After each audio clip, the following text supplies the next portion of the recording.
saya mau konten saya gini dong, ada ininya gitu.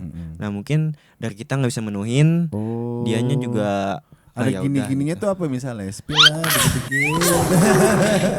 Gue ngeliat mereka ngerjain simple cuy. Gue cuma ngeliat. Karena kita ngeliat orang yang udah bisa. Iya. Jadi oh bentaran. Jadi nih tes. Oh pas gue cobain. Goblok. Satu lagu bisa 12 jam. Itu satu lagu juga belum benar.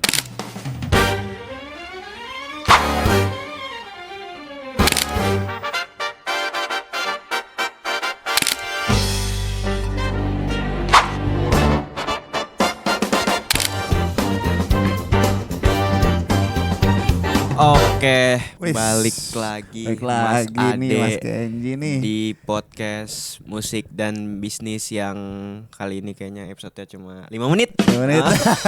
Tapi 5 menit dia mau ini kemana ya, rapi banget kayaknya nih. Ada panggilan ke Cina. Nanti mau jalan sama cewek lo ya abis ini ya. Jadi di podcast kali ini nggak ada bintang tamunya. Iya karena tiba-tiba nggak ada bintang tamu sih mas? Karena bukannya tadi ada ya? Tadi ada, cuman diusir. Nggak bercanda. Masa diusir? Jadi emang lagi pengen catch up aja ya di episode ya 2-3 episode kita lah. Ya. Gue pengen tahu Inara ini sebenarnya udah ngapain aja, karena kan udah lama gak ketemu kan gitu. Jadi ya gue sih pengen tanya-tanya aja sih. Serem nih tanya-tanya nih. Siap-siap aja deh. Mau nanya apa sih Mas Ade? Jadi kan kita kan podcastnya musik dan bisnis ya. Benar. Kalau kita kan di musik tuh berarti industri kreatif dong. Betul. Nah pertanyaan gua, nanti lo pulang kemana? PDKT. Gitu ya? Enggak. Lu di Inara nih kan sebagai timnya Inara nih ya. Betul. Nah, tim kreatif lah ya. Tim kreatif. Berarti harus kreatif dong. Benar. Nah, apa aktivitas yang lo lakukan supaya lo tetap menjadi kreatif? Oke.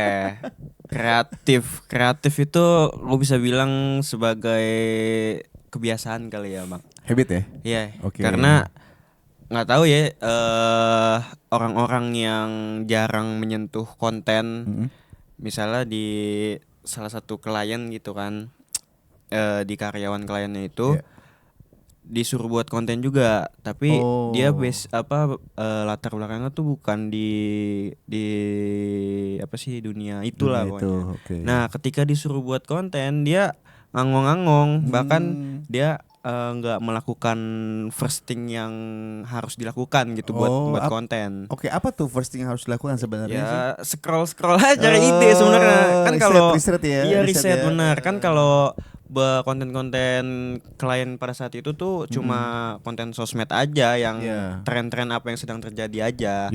Nah, cuma orang ini ya kebingungan karena habitnya itu nggak di situ gitu.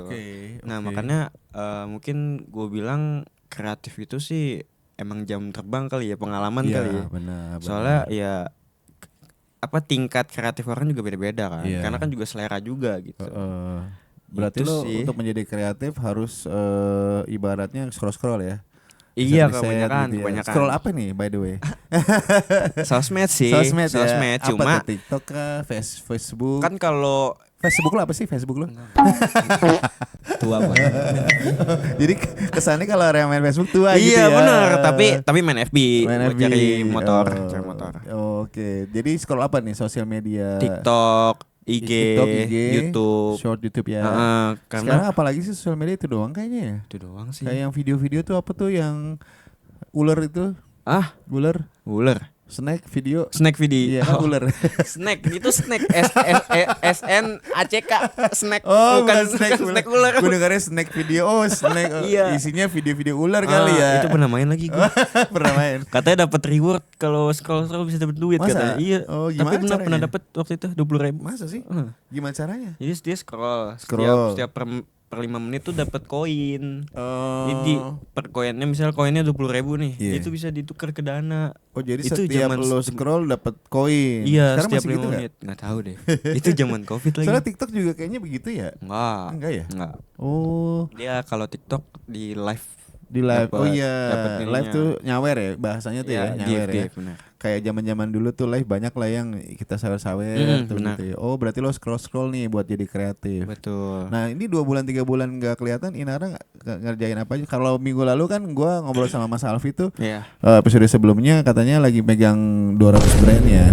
Iya benar, 200 dikurang 197.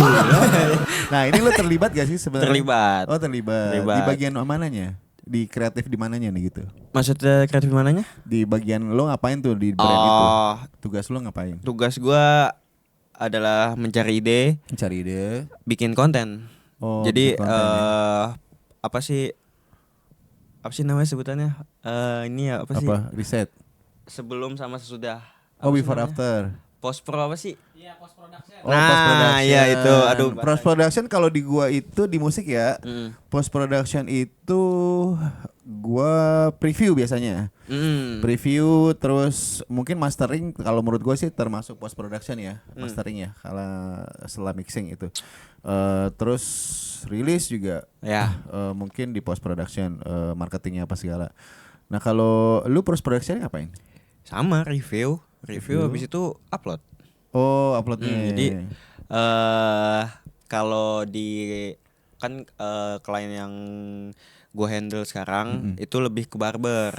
Oke. Nah itu nyari ide, bikin konten, ngedit, langsung upload. Cuma per uploadnya ini kan per minggu ada jatahnya. Jadi misalnya kita nyetok itu dijadwalin. Jadi ibaratnya lebih apa ya, lebih ringan lah karena udah stok juga gitu. Oh oke. Berarti lo stok ini pakai apa? Handphone atau kamera? Handphone. Itu emang handphone sih di klien ini. Kemarin sih Mas Alfi bilang brandnya nih ya, ada skincare, benar ya? Benar. Ada F&B. Terus ada apa?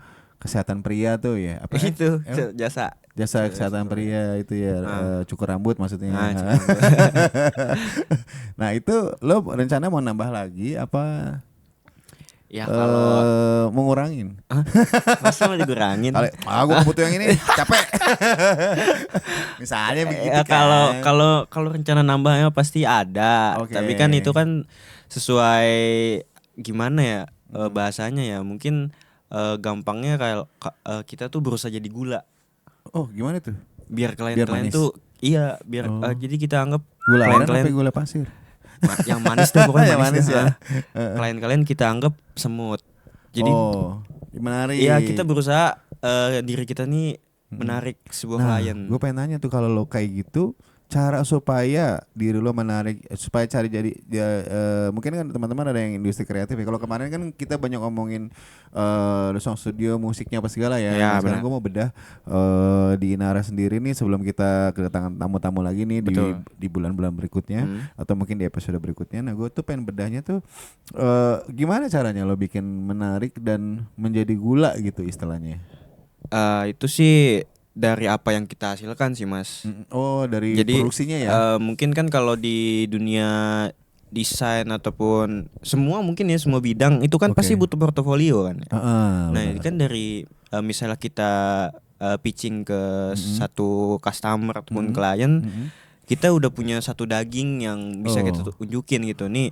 Perbedaan antara akun sesudah sama sebelum kita pegang tuh gimana, dan perbedaan viewer, perbedaan visualnya mungkin, perbedaan followers dan lain-lain gitu. Jadi gimana ya, mungkin ada dua hal yang bisa bikin kita jadi gula. Pertama dari personal kita, dari Inaranya, mungkin dari sosmednya yang udah gede, ataupun dari karyanya, dari portofolionya. Jadi kalau dari karyanya bisa dibilang bisa kelihatannya itu dari portofolio kita.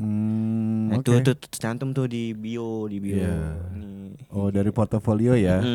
Nah, dari situ lo punya kayak semacam signature nggak sih pada saat bikin portofolio? Karena contohnya misalnya gini, gue bikin lagu nih. Karena kan yang bisa dikenal di The Sound Studio selain ya lo bisa latihan, lo bisa take vokal di sini, bisa recording, bisa bikin konten. Ya, jasa lah ya.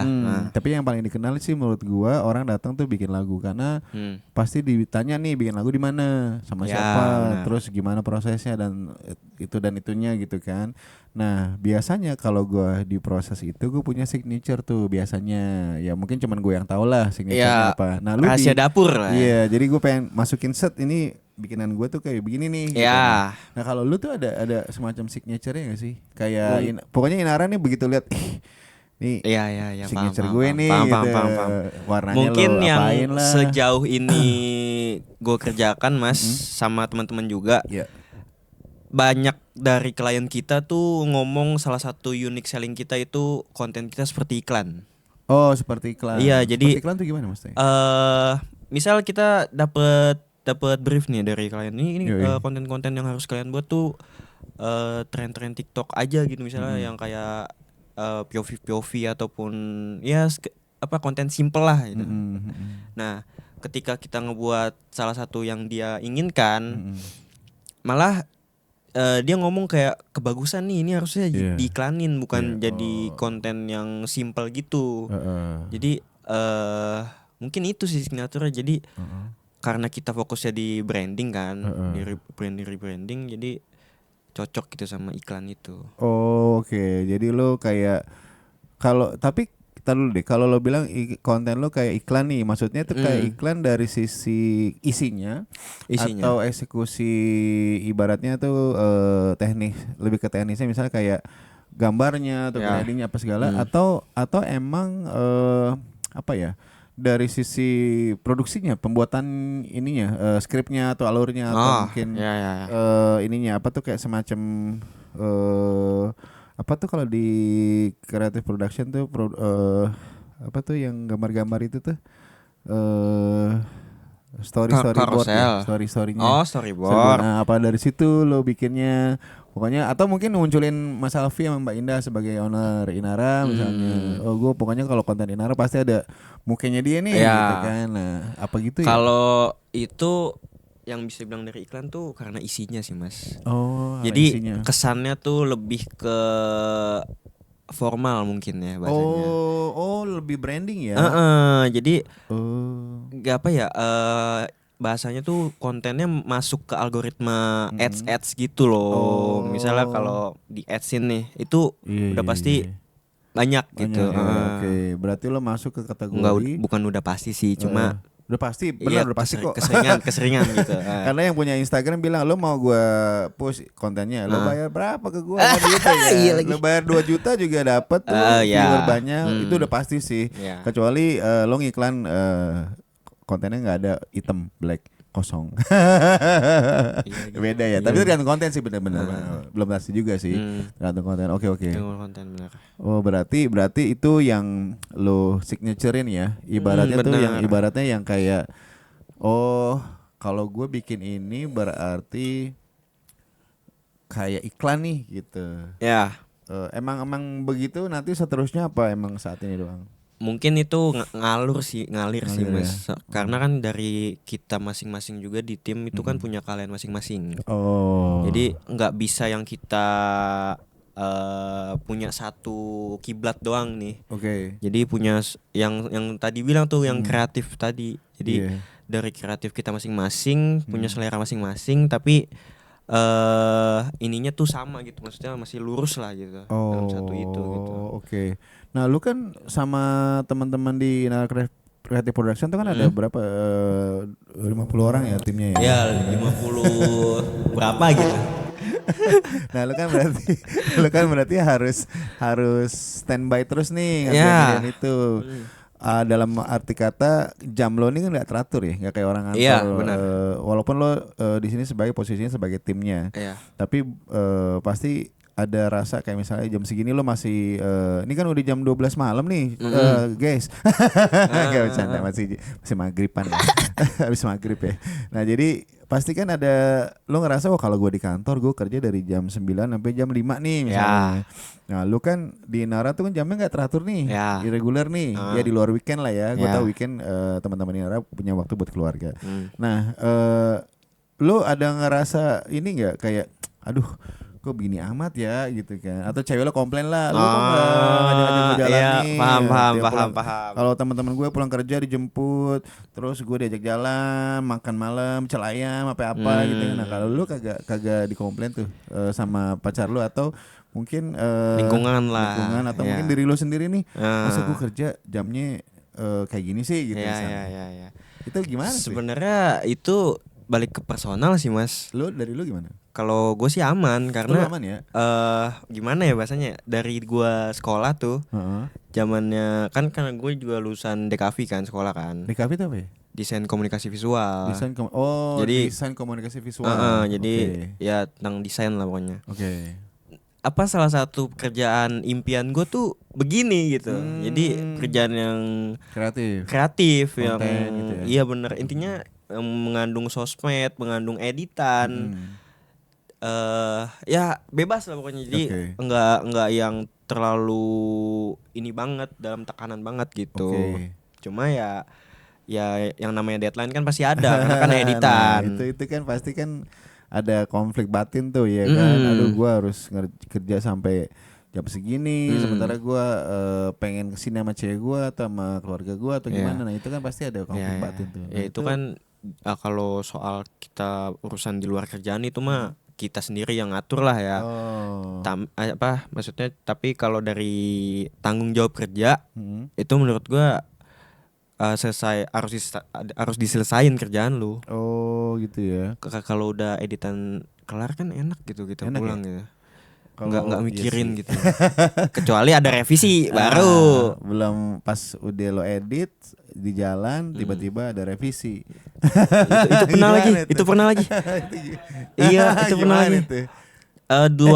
Revisi berapa kali? Revisi berapa kali? Tergantung. Tergantung. Iya. Di gue 2 kali ya. Bikin lagi ya. Gak boleh lama-lama. Revisi tergantung cuma ya diusahain sekali sih. Sekali ya. Soalnya gimana ya, kalau udah revisi sekali dengan jangka waktu panjang misalnya nih, ngerevisinya udah sampai 3 jaman gitu misalnya. Itu PR sih. Kalau berkali-kali gitu kan udah memakan waktu lah. Pernah tuh 2 minggu lalu dapat klien tato. Cuma seminggu doang. Kenapa tuh? Ya karena mungkin nggak nyampe kali ya. Kenapa klien tato tuh maksudnya klien tato studio gitu? Tato studio. Nah, malam hari kan gue yang edit kan. Cabut udah kelar nih, upload, terus pesan Grab kan pulang tuh jam 8 lah. Grab udah datang nih. Di depan. Tiba-tiba di telepon. Kenapa? Ini ada yang kurang gini. Ada yang kurang. Itu udah di depan Grab ya kan. Lu balik lagi dong? Iya, langsung mikir kan. Kayaknya langsung gue kelarin aja dah. Daripada pulang terus mikirin revisian. Berarti Grab lo cancel nih. Iya. Pak, sorry gini. Balik lagi. Revisi dulu baru pulang. Terus akhirnya seminggu tuh kenapa enggak diterusin kontraknya atau karena beliaunya kurang kali sama kita ya. Kan dari kalau klien kan kita jasa juga hitungannya ya. Kalau klien milih kita pasti mereka punya ekspektasi dong. Iya benar. Punya selera juga dong. Saya mau konten saya gini dong. Ada ininya gitu. Nah mungkin dari kita nggak bisa menuhin. Dianya juga ada gini-gininya tuh apa misalnya? Spill lah dikit-dikit. Ada apanya sih? Minta model cewek apa yang model cowok apa? Mungkin visualnya mungkin ya. Kayak apa maksudnya? Ada aset-aset yang harus kalian masukin nih, misalnya entah itu gambar-gambar apa gitu. Jadi dia tuh punya satu patokan edit gitu. Aset tuh berarti kayak dari dia sendiri stok gambarnya atau lo nyari sendiri? Kita yang nyari. Buset. Apa asetnya? Misalnya apa tuh kayak contoh yang dia minta lah satu aja misalnya. Aset apa sih? Ya gambar tentang tato-tato gitu. Oh ini hasil Iya, produk-produk itu. Nah dia kan bisa kasih lu hasil-hasil lu dia tatonya. makanya mungkin ada miskom. Ya miskom lah. Jadi gitu. Soalnya gue juga dulu suka nonton ada satu televisi show gitu di Spike TV ya dulu ya, cuman dibeli sama beberapa channel TV lainnya. Terus gue dapat itu dari, gue lupa gue nonton di mana ya, antara di kabel TV di YouTube gue lupa namanya Ink Master. Master Ink. Ink Master. Jadi dia tuh kayak ngumpulin artis-artis tato. Organisasi lah ya. Jadi kayak kompetisi. Jadi lu nih bertiga kita artis tato. Kayak Indonesian Idolnya lah, cuman tato nih. Jadi macam-macam tuh, ada black and gray, ada color, ada pin up, macam-macam lah. Ada potret, ada new school, old school gitu-gitu. Ada yang mechanical, Japanese gitu. Nah, gue suka black and gray, makanya kan gue pakai yang kayak gini. Ini bukan black and white ya namanya. Terus kalau gue sama orang yang nggak ngerti black and gray itu apa? Kan black and gray hitam abu-abu ya. Ini nggak ada abu-abunya gitu. Jadi maksudnya tuh black and gray. Jadi dia tinta hitam ditambahin putih. Jadinya, abu. Jadi gradasi abu-abu. Jadi black and gray. Nah, jadi yang gue tahu tuh gitu. Nah, sebenarnya kan as simple as dia ngasih aja portofolio tatonya kan. Jadi ibaratnya karena waktu sebelum gue mau memutuskan untuk tato itu, gue sempat scroll tuh artis-artis mana nih yang bagus gitu kan. Akhirnya gue ketemu di Kelapa Gading nih yang ngerjain punya gue. Sekarang dia pindah ke Bali lagi, jadi gue nggak bisa nambah. Nah akhirnya dari situ kan gue ngelihat, gue tanya sama dia nih, lu gimana cara dapetin banyak klien begini, orang yang ngantri ke lu? Ya simple bro, jadi abis ditato, difoto, cepret, taruh di IG.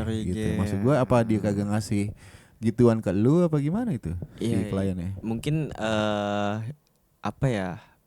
Bukan problem pertamanya tuh bukan dari segi visualnya mungkin ya. Mungkin karena emang kita udah saling miskom. Gitu. Jadi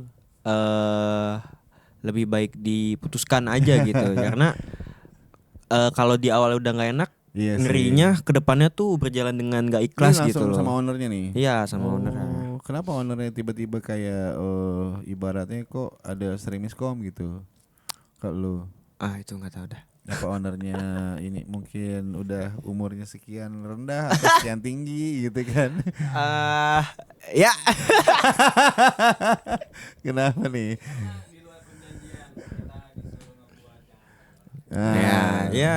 Karena seperti itu. Biasanya sih masalah duit ya begituan. Iya emang, benar. Lebih ya gitu dah. Berarti kalau next kuliknya tuh gue coba pengen tahu sih, emang lo yang ngerjain customer ini, pelanggan lo ini memang suka pada minta lebih dibanding perjanjian awal gitu, apa gimana sih? Iya. Ya gitu ya. Iya. Nah pada saat dia minta lebih lo ngecas lagi nggak? Contoh nih misalnya lo gunting rambut ya kan, contoh gunting rambut dah, gunting rambut 20.000 atau 50.000 gunting set. Kak pegel nih kak, tambahin dong pijitan habis gunting rambut. Ya udah kan orang nggak ngecas dong. Kalau gue jadi barber sikap saya gue apa istilahnya tuh ya, yang barberman-nya gue bilang boleh tapi tambahin ceban misalnya. Kak misalnya nih mau udah nih tapi jambangnya ada yang kurang nih, oke nggak apa-apa tambah ceban ya, goceng atau berapa gitu kan. Jadi kadang-kadang kan ke mental kita tuh suka nggak enakan kan. Bener. Gitu kan. Jadi nambah ya udahlah dikit doang, jambangnya doang. Iya, yang satu jambang, yang besok yang nextnya nanti jambang 10 kali jambang itu lumayan cuy. Itu poinnya mas. Rapiin ini kan, misalnya, atau sekedar untuk rapiin ini yang di leher-leher nih, leher nih. Simple kan. Mungkin tapi mental kita kan pengennya nambah-nambah tuh dengan jasa yang seadanya, bayar seadanya. Nah, menurut gua sih di zaman sekarang itu semua ya ada harganya. Menurut gua sih. Jadi mungkin dia ekspektasi aja kali ya. Apa gimana ya? Kayak gini kalau ngomongin soal itu dari pengalaman kita nih, kita dari tim Minara tuh dari dulu tuh sering ketemu brand owner brand gitu. Oh gitu. Jadi kayak minta di luar perjanjian, tapi kenapa gitu ya? Nah itu dia. Minta di luar perjanjian. Dia tuh ngerasa udah deket banget sama kita kayak. Lu bisa lah gini gitu. Tapi kita tapi dia nggak minta nggak ngasih lebih duit. Gitu. Nah dari kitanya awal-awal kayak oke, boleh nih sekali 2 kali. Tapi kok lama-kelamaan kok lanjut gitu. Yang Mas Ade bilang kalau jambang 10 kali nambah berapa coba? Jadi sekali 2 kali sih. Mungkin kita nggak enak kan. Boleh dah nih biar lanjut kita sama ini kan sama customer. Lah kalau ketiga, keempat, kelima terus. Tapi itu belajar sih ya. Karena gue juga di Dasang Studio awal-awal gue kayak begitu. Kayak ibaratnya ada aja yang kayak gitu ya. Semua gue entertain. Bahkan mau ini dan itu gue belak-belakan aja ngomong kalau misalnya hasil yang seperti ini segini. Karena mungkin kalau di audio itu kan mainnya frekuensi. Satuan frekuensi ada desibel, ada K, ada kilohertz, ada megahertz apa segala gitu. Tapi biasanya mainnya kilohertz sama hertz sih. Nah cuman maksud gua dari situ kita akan mainkan itu dengan fasilitas yang kita punya. Betul. Kualitas tertentu yang mau seperti apa. Jadi misalnya gini, gue kasih acuan, lo bikin lagu dari YouTube. Oke, dari YouTube kayak apa? Misalnya kayak kemarin nih si Kakens tuh yang kita sempat ketemu kemarin. Kan dia ngasih acuan lagunya si misalnya Daniel Caesar. Nah, biasanya tuh frekuensi ntar gue bedah dulu tuh. Dari frekuensi itu gue bedah frekuensi itu kan referensinya ke instrumen. Yang dia pakai instrumennya tuh apa? Instrumen itu bisa drum akustik, drum MIDI misalnya, bass akustik, bass elektrik, bass MIDI dan seterusnya. Nah gue bedah frekuensinya, dari situ baru kita bisa mainin harga. Nah jadi mungkin yang nggak mengerti quality apa segala, mereka berharapnya dengan harga segini gue bikin lagu harga segini, ya udah gue pengen ekspektasi yang kayak gini nih gitu. Tapi ya balik lagi kayaknya dari komunikasi kali ya di awal. Cuman emang gua perhatiin yang customer yang di industri kreatif ya. Rata-rata mereka mungkin mikir industri gampang kali. Industri gampang. Iya. Lo pikir bikin industri kreatif gambar, video, audio itu cuman begini doang kali ya. Bahkan sekarang mungkin itu kali ya. Bahkan sekarang main AI aja itu butuh kata-kata. Iya. Kalau lu ngeprom cuma buatkan saya ini, kagak bakal keluar sesuai ekspektasi dong. Iya. Kalaupun misalnya sesuai ekspektasi lo, mungkin ada yang kurang-kurang. Iya. Dan kalaupun yang kurang-kurang mau dibetulin, lo harus bayar bulanan misalnya. Betul. Ya terus karena dari AI itu kalau gue sih udah bisa ngelihat dari visual buatan AI sama buatan yang asli. bukan asli. Kelihatan tuh biasanya sama musik ya. Kalau di musik gue udah bisa bedain orang yang buat di AI sama yang enggak. Apa tuh perbedaannya? Bedanya ada alatnya sih. Biasanya gue masukin ke software tuh hasil lagunya. Kalau hasil lagunya itu di software itu frekuensinya biasa terdeteksi dengan yang gue harapkan, ya berarti mungkin human. Tapi kalau enggak, tiba-tiba frekuensinya itu kemana-mana, biasanya AI. Biasanya begitu. Itu kalau dari musik. Tapi kalau dari vokal, biasanya itu udah gampang kok. Kalau misalnya dari vokal lo tinggal, ya mungkin sesering lo denger lagu AI ya pasti tahu lah lagu AI gimana. Kadang-kadang yang vokalnya sama. Bener-bener. Jadi orang datang bawa lagu AI, misalnya si X datang lagu AI, nih gue dengerin kan. Si Y waktu kemarin bawang datang lagu yang nyanyi sama ini suaranya iya lah kok begini ya? Iya. Gue langsung tembak aja dari AI, iya kak dari AI mau di ini. Cuman ya balik lagi kalau untuk yang si customer ini mungkin edukasi customer aja sih kayaknya. Edukasi customer supaya mereka ngerti. Balik lagi komunikasi. Cuman yang paling gue pesan sama teman-teman yang memakai jasa industri kreatif atau mungkin baru mengenal industri ini ya it's not nggak segampang yang dilihat lah. Right. Gitu ya. Lo ngedit berapa jam gue tanya? Tergantung. Misalnya sehari Kalau buat konten-konten sosmed gitu itu paling sejam lah. Sejam ya. Iya. Tapi kalau buat YouTube gitu paling lama 8 jam. Iya. 8 jam full. Ilmunya ya. Ya. Coba suruh yang gak punya ilmunya edit Itu. kayak lo.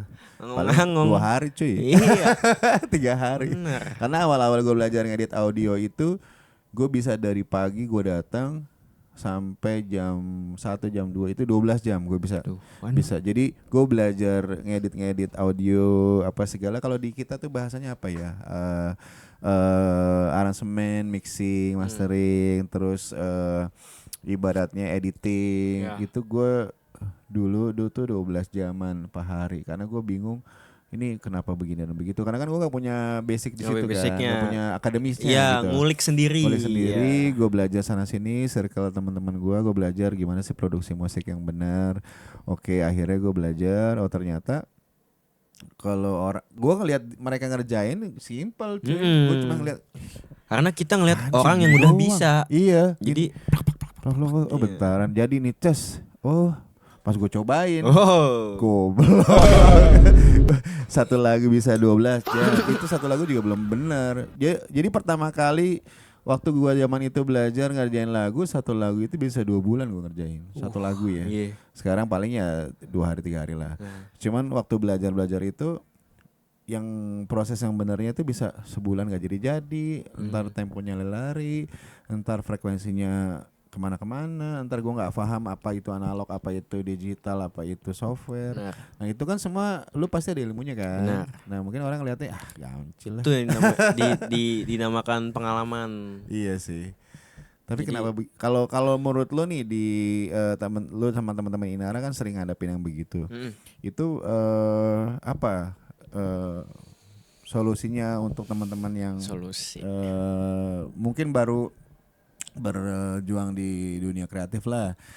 Sebagai pekerjanya atau customer ya? Sebagai pekerjanya untuk menghadapi customer yang begitu gitu. Apakah emang udah cabut aja tinggalin, atau mungkin ada diplomasi atau obrolan-obrolan yang bernegosiasi apa segala supaya jalan dua-duanya, atau lo tetap turunin harganya atau gimana? Kalau itu tergantung mental masing-masing. Nah, kalau lu sama Inara gimana? Kalau kita awal negosiasi dulu. Negosiasi itu gimana misalnya? Ya negosiasi ini harusnya nggak gini karena kita udah punya apa ikatan awal, kontrak awal gitu kan.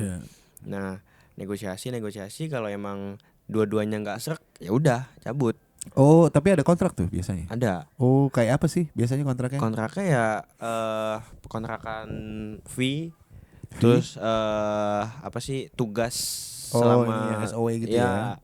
Terus misalnya kalau in-house pasti SOP dong. Oh ada SOP juga. Kalau in-house. In-house tuh gimana maksudnya? Ya kita datang ke tempat kliennya. Oh kayak si Babar ini ya? Ya sama yang skincare. Ya. Oh oke. Kayak gitu. Oh in-house tuh lebih gede harusnya ya? Ya. Iya ini kan? Kontrak seperti itu. Terus ngikutin prosedur sana pulangnya berapa, pasnya berapa, absen gitu-gitu.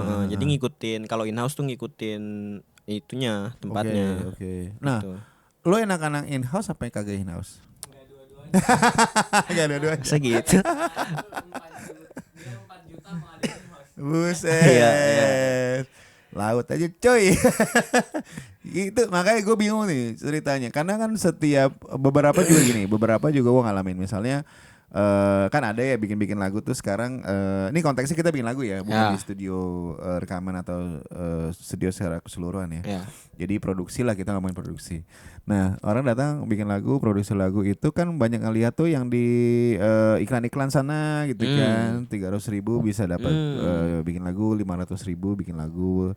Dan banyak juga yang datang ke gua ngobrol, Mas di sini 500.000, nawar gue 500.000 gitu kan.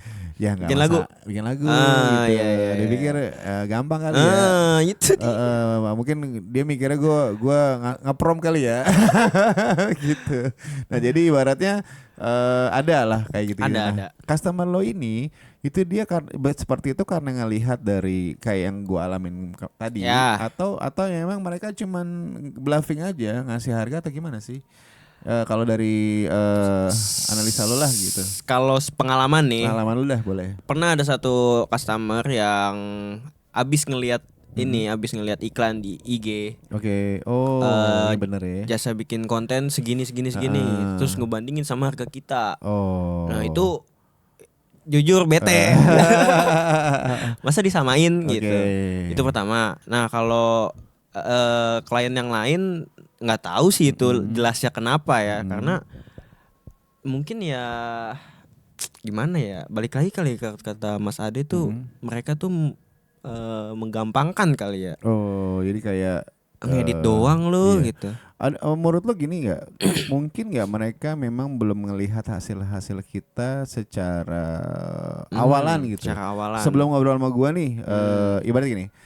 Lu kan misalnya contoh kalau gue di dunia performing lah ya, dunia mentas atau performer, biasanya kan orang datang ngechat gue, mereka udah lihat tuh di IG gue tuh, oh si Cikofang ini main di sini, ininya ini dan itu, oh berarti gue harus tahu nih nawarnya berapa ini kan gitu kan. Nah tapi kalau dari mereka mungkin apakah mereka nggak tahu nih, padahal kan Inara kan udah ada Instagramnya.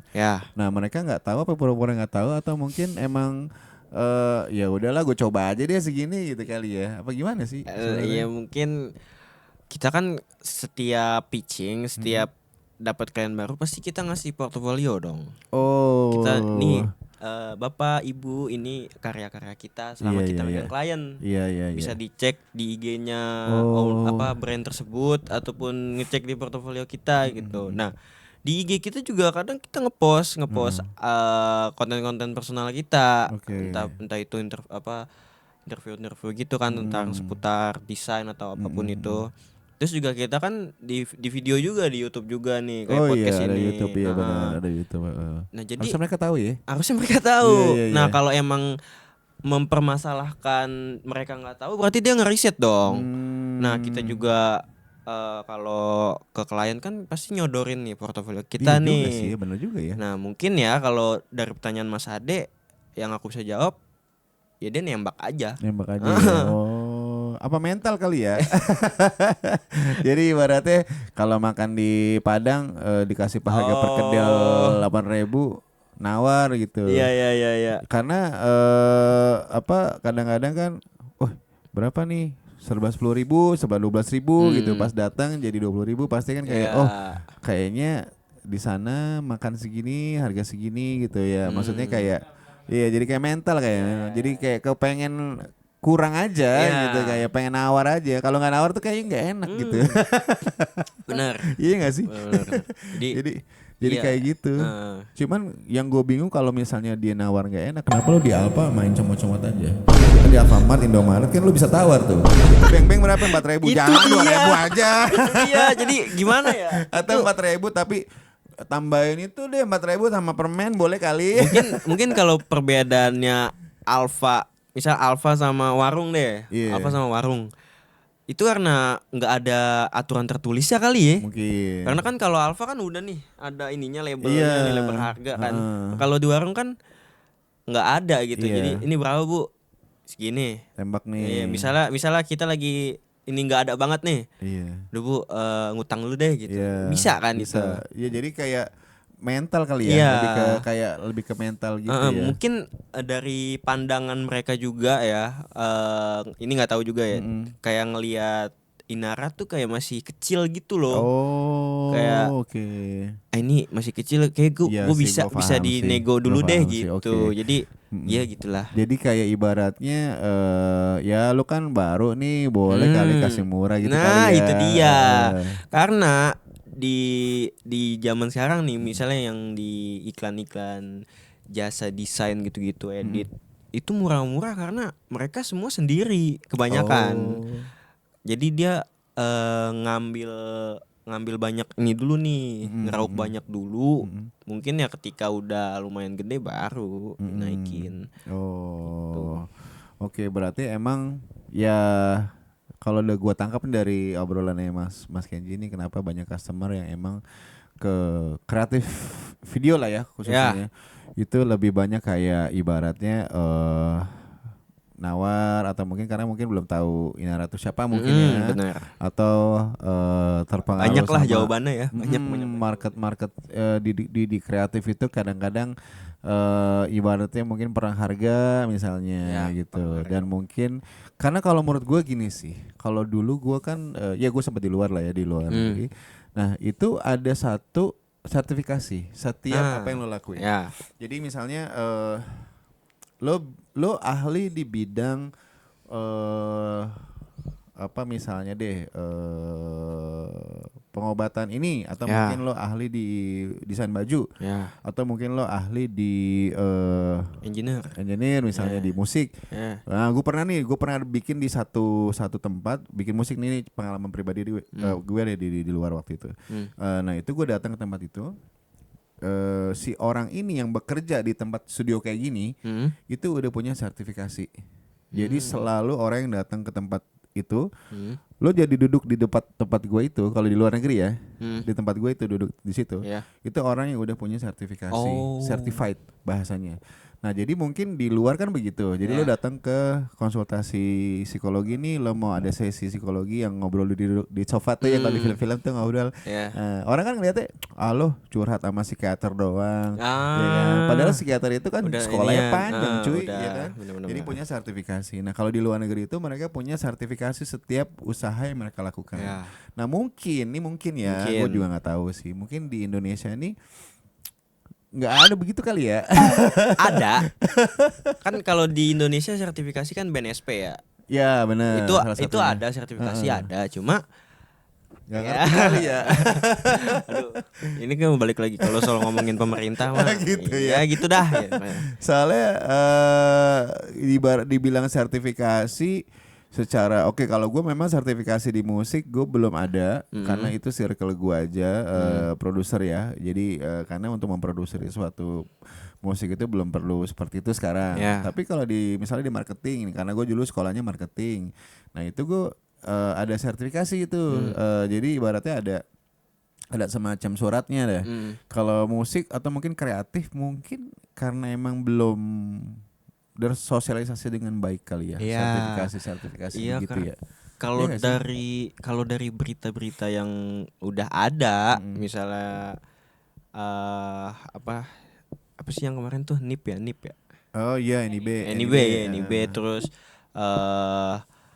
yang waktu editor dibilang sama jaksa apa DPR gitu yang kerjaan editor nggak usah dibayar gitu. Nah itu kan suatu hal yang harusnya merugikan lah ya. Oh berarti dari situ kelihatan bahwa orang-orang belum paham nih. Iya bahkan orang-orang tertinggi di pemerintahan juga nggak yang kayak nggak butuh banget gitu. Berarti yang gue tangkap adalah mereka berpikir mereka itu maksudnya customer yang seperti tadi ya. Mereka berpikir konten kreator itu adalah orang yang punya HP, bisa punya kamera, ngerekam dirinya sendiri ngomong di depan kamera, itu namanya konten kreator. Mungkin gitu kali ya. Jadi sama simpelnya sama produksi musik misalnya, orang yang studio yang ngopret di belakang laptop itu kerjanya operator musik, bikinin musik gitu kali ya. Ya udah bisa kali ya gope ya harga 100.000 200.000 bikin musik mungkin gitu kali ya. Jadi gue ngelihatnya kalau gue lihat sih itu gue alamin ya, gue ketemu orang-orang yang kayak gitu. Tapi ya balik lagi sih sebenarnya kayak kemarin gue ngobrol minggu lalu episode lalu sama Mas Alfi ya. Gue bilang mungkin ini saatnya kita yang milih customer. Gitu. Jadi kita nggak bisa yang ibaratnya bener sih. menampung semua kemauan customer karena customer juga butuh kita sebenarnya. Cuman kitanya aja yang nggak pede. Yang kayak lu nggak pede kali ini gitu dengan kemampuan sendiri gitu kan. Cuman gue pikir-pikir lagi ya kalau kita bisa ngobrolin sama mereka sih harusnya mereka bisa paham sih. Negosiasi cuman, tadi. Cuman mungkin customer lo ini kali lagi pengetatan anggaran kali. Efisiensi budget. Mungkin anggarannya habis atau gimana? Habis nggak usah manggil kita. Iya benar ya. Ya coba-coba dulu boleh kali bisa digoyang gitu kan. Oke. Jadi 2-3 bulan terakhir ini lo yang di Inara tuh memang sibuk ngerjain brand ini. Dari 4 brand ini yang lo pegang 3 apa 4 ya? 4 ya? 3 ya. Itu lo ngerasa gimana kira-kira workloadnya bisa terhandle dengan baik atau mungkin butuh tambahan orang saat ini atau emang udah cukup aman gitu? Untuk saat ini masih aman sih ya. Karena di dua brand ini kan udah ada yang in-house kan. Oh iya. Nah, empat dari tim intinya nih ya apa sih namanya? Mobile ya? Ya, jadi kayak cuma lebih ke apa ya namanya ya? Cari klien lah, networking ya. Ya. Oh, oke. Berarti lo bisa dengan 4 tim inti 3 yang di in-house gitu ya. Nah, itu lo pede nggak nambah brand lagi buat nambah project lagi gitu? Oke. Sejauh ini mungkin belum. Belum ya? Belum. Oh, berarti The Song Studio belum bisa pakai Nara dong. Bisa. Siapa bilang? Hah? Bisa. Gak bercanda. Kalau kita mau kolaborasi cuy, tapi bayar ya. Iya. Collab, kita mah kolaborasi gratis mana ada. Kita mah collab. Kita mah sama-sama bayar ya, bayarnya bisa pakai macam-macam kan ya. Jadi ibaratnya kita sama-sama mutual ibaratnya kolaborasi yang menguntungkan. Kan kadang-kadang tuh gue suka lihat di nggak tahu ya di Reels apa di mana orang-orang mikir tuh kalau kolaborasi tuh selalu kayak maunya untung sendiri atau gimana gitu kan. Nah itu yang kita bangun. Nah gue di Song Studio sama Inara tuh yang gue bangun adalah gimana caranya kita sama-sama bisa tumbuh bareng lah gitu. Jadi nggak satu tumbuh satu bareng. Gimana sih? Satu tumbuh satu nggak tumbuh. Gitu. Oke. Berarti Mas Kenji minggu-minggu depan kita akan mulai ngundang-ngundang tamu-tamu lagi ya. Semoga pada datang. Kalau nggak datang kita tarik aja ya. Kita yang ke rumahnya ntar yang di depan nih satpam gusur jadi bisa tamu. Boleh. Gitu. Jangan ampun bahaya ntar. Nanti pada familiar lagi orang-orang timur ya kan. Nggak bercanda ya. Jadi thank you banget ya. Thank you juga Mas Ade. Thank you juga. Jadi kita akan gaskan lagi di episode berikutnya buat tamu-tamu ya. Bener ya. Betul. Oke, sip. Sampai jumpa. Thank you banget. Thank you. Yang udah nonton. Bye bye. Bye bye.